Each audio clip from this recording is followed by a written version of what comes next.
Stage 2 kits are one of the most misunderstood upgrades in the Harley world. I see riders spend thousands of dollars expecting one thing and getting something completely different. Today I want to talk honestly about Stage 2. Not to sell you anything, not to scare you, but to make sure you actually understand what you're getting into. Because Stage 2 isn't bad, but uninformed Stage 2 is.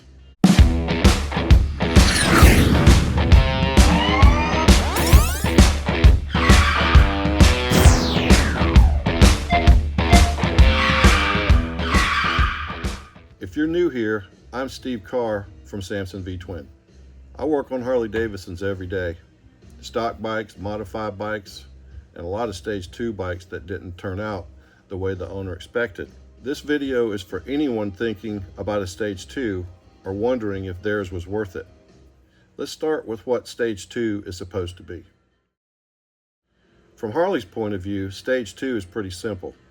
An intake, camshaft, and a tune. It's marketed as the next logical step after Stage 1, which is a breather, a header, and a tuner. More power, better performance, a stronger running motorcycle. And on paper, all that sounds great. Most riders hear camshaft and think they're about to unlock some hidden beast inside their engine. But that's where expectations start to drift away from reality. A lot of times we build up expectations in our mind that aren't really going to happen, although it kind of will happen. But a lot of times we expect the bike to start doing wheelies with the throttle, and that's just not going to be the case.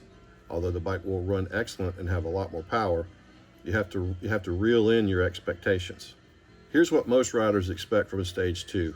They expect a dramatic seat of the pants difference. They expect the bike to feel lighter, quicker, and more aggressive. They expect that money to translate into something obvious.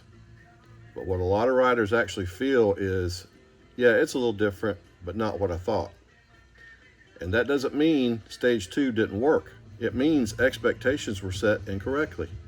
Most Stage 2 kits are designed to work within emissions limits, warranty limits, noise limits, and a very broad range of riders.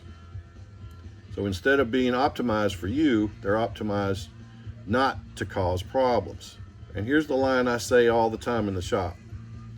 Most riders don't choose the cam chooses them. Because the cam in a Stage 2 kit is almost always a compromise. Now let's talk about what shops actually see after Stage 2 installs. One of the most common issues is the wrong cam for the riding style.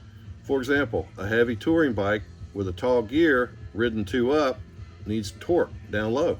But a lot of Stage 2 cams are designed to look good on a dyno sheet, not necessarily feel great at riding normal RPMs. Another issue is heat. Some riders notice more heat after Stage 2, not because Stage 2 is bad, but because the tune wasn't optimized beyond safe. Then there's the sound factor. A lot of riders confuse louder with faster. The bike sounds meaner, so it must be making big power, right? Not always. And I say this carefully. This is not bashing dealers.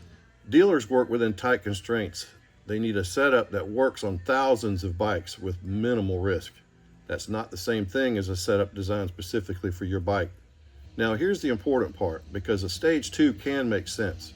Stage 2 is a great option if you want a mild performance bump, better throttle response, and you don't want to tear deep into the motor. Stage 2 is where you want to be. It's also good for riders who value reliability and simplicity over chasing numbers. But the key is matching the cam to how you actually ride. Low RPM, mid-range power, heat management, those matter more than peak horsepower for most riders.